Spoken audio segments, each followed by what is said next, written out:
오늘 했던 거 다시 한번 짧게 한번 가고 갑시다. 자, 첫 번째로 충격 파동 중에 세기 형태, 종결 세기 형 말고 오늘은 종결 세기 형을 이제 엊그저께 배웠고, 오늘은 선도 세기 형태에 대해서 배웠죠. 선도 세기 형태는 53535, 그러니까 조그만 연장 파동의 엘리어트 형태가 이렇게 나타나는 경우, 이렇게 선도 세기 형태가 되고 있다. 이렇게. 그 다음에는 이제 지그재그 형태의 이제 조정 파동을 배웠죠. 지그재그 형태는 535가 되죠. 그 다음에는 플랫형은 335, 535, 335, 그 다음에 세기 형태는 333, 그 다음에 불규칙 파동도 역시나 335.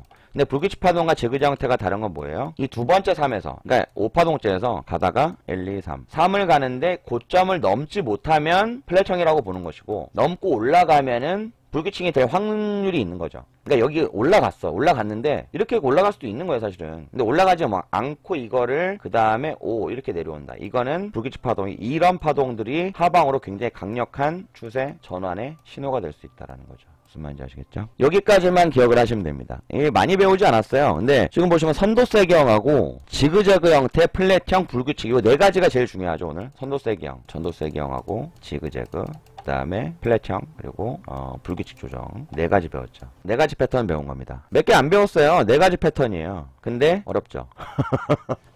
뭐 삼각세기형 뭐 이런 것들은 다 익히 알고 있는 거, 절단형, 미달형 이런 거는 다 알고 있는 거니까 제가 딱히 언급을 안 했어요, 여러분들. 이런 건 뭐 쉬운 거니까. 근데 요 네 가지가 가장 어렵고, 이거를 이제 그려보는 연습들을 많이 해야 되면 그 중에 가장 중요한 거 지그재그, 플랫, 불규칙 조정.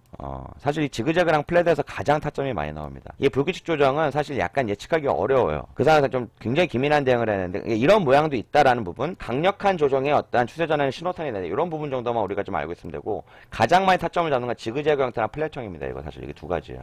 항상 나스닥에서 가장 우리가 많이 써먹는 게 이 두 가지거든. 여러 번 계속 들어야 될 거야. 처음에 다 모든 걸 다 이해하려고 하지 마요. 엘리어트는 이제 몇 번 들어봐야 되거든. 그리고 다음 주에는 우리가 이제 패턴 공부와 이제 파동 매매에 대한 공부가 끝났으면 일목에 대해서 이제 들어갈 겁니다. 일목에 대해 저번 주에 한번 하긴 했는데, 일목도 조금 더 우리가 어렵게 들어갈 거예요, 여러분들. 여러분들 많이 복습하시라고 가격론, 파동론, 시간론에 대해서 우리가 들어갈 겁니다. 시간론이 제일 중요하거든요. 대등 수치, 기본 수치, 그리고 여기서 나오는 패턴 공부들, 그러니까 기본적인 어떤 개념들, 일목균형표에서 우리가 지금 많이 쓰이고 있는 선행스팬 1, 2 후행스팬과 전환선 기준선의 활용법 다 들어갈 거고요. 제일 중요한 건 심화 활용법이면 수행스팬에 대한 어떤 기본 활용법들하고 이런 것도 마찬가지고, 이런 것도 하고요. 사실 제일 중요한 부분은 파동 가격 결정론하고 패턴 공부가 조금 어려울 수 있는데, N자형, Y자형, P자형, S자형 요거에 대한 패턴 공부, 엘리어트와 좀 다른 형태의 패턴 공부를 좀 할 거고, 가격 결정론 요것도 그냥 알고만 계시면 좋아요. 이게 약간 피보나치보다 조금 더 심화된 어떤 느낌인데, 패턴을 보고 그 다음에 NV E값 계산하는 게 있어요. P값까지 같이 계산해서. 근데 요건 또 선물에서는 사실은 이것까지 활용하기가 쉽지가 않아요. 너무 빨리빨리 움직이는 장이라서. 주식에서는 좀 쓸만합니다. 근데 알고 계시면 나쁜 게 아니기 때문에 요것도 한번 좀 할 거고요. 그 다음에는 이제 기본 수치와 대등 수치, 그리고 일목의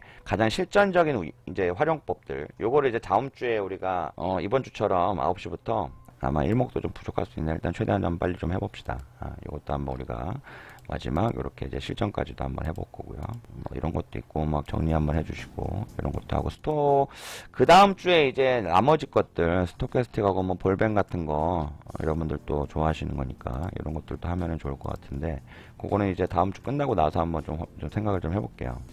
제일 중요한 거는 파동 매매에서 일목하고 지금 엘리어트 이 두 가지가 가장 중요하다고 봅니다. 그리고 추가적으로 패턴 공부까지. 사실 패턴 공부가 제일 중점적이에요. 제일 중요하고, 그리고 제일 심도 있는 공부를 해야 되는 게 바로 패턴 공부이기 때문에 이런 부분들은 계속적으로 좀 반복 학습을 좀 해야 될 겁니다, 여러분들. 어떻게 보면 저는 개념적으로 혹은 원론적으로 여러분들한테 이제 혼자 이제 혼매를 할 수 있을 만한 어떤 좀 틀을 만들어 드릴 수 있게 노력을 하는 거기 때문에, 어떤 뭐 퀀트 매매, 지표 매매, 매뉴얼 대응 같은 것들에 대해서 제가 엄청 막 크게 막 자세하게 말씀드리지는 않고 있어요. 결국엔 여러분들이 혼매를 할 수 있는, 자립적인 매매를 할 수 있는 그런 좀 틀을 만들어 주고 게 저의 어떤 사명이라고 저는 생각을 하기 때문에, 뭐 사실은 이게 뭐 퀀트 매매, 지표 매매들 저도 그렇게 할 수 있거든요. 근데 그거가 사실 굉장히 위험한 매매입니다. 여러분들 승률 자체도 높지만 그렇게 할 수 있어서 다 부자 됐으면 다 했지 그거를 가지고. 저도 사실 그런 거에 대해서 크게 신뢰하지 않아요. 그것들이 현재 갖고 있는 어떤 시황에 대한 분석, 뷰라든가 뷰포인트와 방향성, 이런 부분에 대한 예측과 대응, 이런 부분들이 다 할 수 있을 때, 파동 매매는 파동의 어떤 분석과 그 현재 파동에 대한 대응 능력까지 있을 때에 퀀트나 지표나 매뉴얼을 활용할 수 있다면 조금 더 파워풀하게 우리가 활용할 수 있겠지만, 그거 하나만 가지고 맹목적으로 거래를 해서 무조건 부자가 되겠다. 이거는 너무 욕심이죠. 그렇게 쉽게 덤빌 수 있을 만한 시장이 아닐 뿐더러 여러분들보다 훨씬 더 공부 많이 하고 훨씬 더 우리보다 공부도 많이 하고 똑똑한 사람들이 훨씬 더 많아요. 이 선물 시장에서. 그런 사람들이 돈을 버는 겁니다. 많이 공부하고. 쉽게 해서 돈 벌 수 있으면 그런 뭐 유레카 같은 시장이었으면은 참 좋겠지만 그렇지 않다는 얘기죠. 어차피 누군가 이러면 누군가 따고 누군가 잃기 때문에 제로섬 게임이기 때문에 여러분들 끊임없이 공부를 해야 이제 또 수익을 낼 수 있고 저는 그렇게 생각하고 있어요. 어떤 유레카나 뭐 어떤 뭐 사막에서의 꿀물을 찾는 것 마냥 갑자기 꿀물 단지가 놓여있지 않으니까 여러분들 열심히 공부를 하셔서 본인의 어떤 스킬들과 내공들을 높여가시기 바랍니다. 예. 자, 이제 조금 다들 좀 정리들도 하시고 일단 나스닥 이제 개장을 좀 기다려봐야 되겠죠. 근데 개장 전에 조금 좀 하방으로 좀 내려오다가 어느 정도 지금 상방으로 갈 만한 어떠한 지금 자리에 있느냐. 여기 지금 여기가 단기 이러한 수렴권의 모습이 됐단 말이에요. 진짜 단기적으로 봤을 때 이렇게 이걸 큰 그림으로 보면은 이런 형태가 되잖아요. 아까 우리가 그림을 그려봤듯이 여기서부터 크게 볼 줄 알아야 된다고. 이걸 크게 보자고. 크게 보면 여기에 지금 다중전점의 형태를 좀 보여주고 있잖아요. 여기에 지금 맥을 찍고 올라왔다. 좀 더 크게 보자고. 이 641T거든요. 일단은 눌림이 존나 많아. 여기서 파동을 그린다는 건 무의미해요. 다중저점을 찍어주고 수급에 대한 변화가 나왔기 때문에 여기부터 봐야 됩니다. 여기부터. 진짜 좀 약간 좀 중단기적으로 봤을 땐 여기부터 보는 게 맞아요. 새로운 파동의 시작. 그리고 조금 이따 개장하게 되면 또 여기부터 시작이죠. 새로운 파동을 또 그릴 겁니다. 근데 일단 여기까지만 보게 된다고 했을 때는 여기서 쭉 1, 엘리어트 한번 연장 1, 2, 3, 4, 5 갔다가 마지막 5파동 A, B, C. 여기서 이제 끝났죠? 여기서 지금 예쁜 엘리어트가 완성이 됐다고 이만큼이. 중단기적으로 봤을 때. 어저께 새벽부터 오늘 오후까지 예쁜 엘리어트가 완성이 됐다고. 여기서 시작이란 거예요. 여기서 한번 변화가 일어났죠? 보시면은 이렇게 수렴권을 한번 만들어주고 수급의 변화 지점이 아까 5시. 아까 항상 딱 문 닫고 유럽장 개장할 때 유럽장 개장하는 시점에서 수급 변화가 일어나서 쭉 내려왔지. 여기서부터 계속 조정파동이에요. 이게 지금 크게 보니까 안 보이는데 계속 조정파동. 이거를 지금 수평 매물대가 이렇게 이어지고 있었지만 약간 연장이 됐죠. 이 정도까지는 오차범위라고 봐야 됩니다. 그래서 시가까지 내려올 수도 있어요.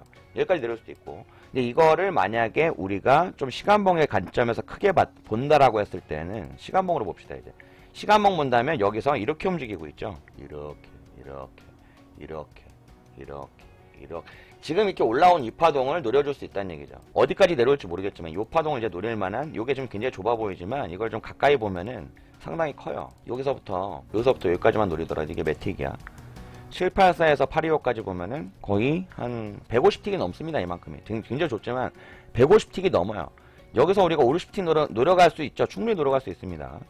근데 다만 이게 여기서부터 여기가 저점이 아니라 시가까지 내려올려는지 종가까지 내려올려는지 조금 있다가 이제 수급에 대한 큰 변화점들이 가장 크게 나오는 시간이 바로 개장 시간으로 본다면 이게 만약에 하방으로 쭉 내려올 수도 있는 상황이잖아요. 솔직히 얘기하면. 내려온다면 여기서 올라가주는 파동이 우리가 바닥을 찍고 다중저점 형태에서 한번 올라가는 파동, 요 파동 잡는다면 근데 만약에 많이 내려오면 내려올수록 불안정한 형태가 될 겁니다. 그러니까 잡기가 쉽지는 않을 거예요. 예쁘게 안 갈 거라고. 많이 내려오면. 근데 많이 내려오지 않는다면 안정적으로 움직이겠지만 들어가서 먹을 수 있는 구간이 사실은 좀 좁겠죠. 장단이 있습니다. 근데 어쨌건 지금 상황에서는 그래서 그냥 뭐 올라간다 이러면은 좀 힘들어요. 잡기가. 근데 이거를 조금 내려오거나 여기서 한번 찌끄리다가 어떤 시가 부분에서 이렇게 다중저점 형태에서 어떤 패턴의 어떤 또 변화점을 우리가 잡을 수 있다면 거기서 상방으로 갈 만한 확률을 높다라고 보고 조금 더 선제적 대응을 할 수 있어요. 조금 더 선제적 대응을 할 수 있을 거예요. 예. 만약에 그냥 조금 더 내려와서 크게 내려오지 않으면 크게 내려온다면 조금 이제 공격적인 대응에서 피라미드식 매매법으로 1차 진입과 2차 진입까지 생각을 해야 될 겁니다. 아마 좀 크게 막 불안하게 좀 내려온다면 이렇게 생각해서 들어갈 수도 있을 테고 만약에 크게 내려오지 않고 어떠한 맥에서 지금 그냥 바로 여기서 다중저점 형태가 되거나 시가 정도라면은 아마도 이렇게 올라와주는 파동들 한 5, 60틱 정도 장초반에 아마 내려갈 수도 있을 거예요. 이런 대응들 한번 우리가 예상을 좀 하면서 이제 개장을 좀 기다리면 될 것 같아요. 지금 들어가기는 조금 그렇죠. 왜냐면 이게 지금 시가까지 내려올 수도 있고 시가를 뚫고 내려갈 수도 있기 때문에 이게 시가까지만 보더라도 지금 80틱이에요. 재수없어서 종가까지 내려간다면 740까지 내려가면은 거의 한 200틱을 버텨야 되거든. 이게 좁아 보이지만 이만큼 내려가면 200틱입니다. 200틱 버티고 들어가실 분들은 상관이 없는데 저는 사실은 그렇게까지 하고 싶지 않아서 일단 지금은 좀 기다려보는 게 맞을 것 같습니다. 예.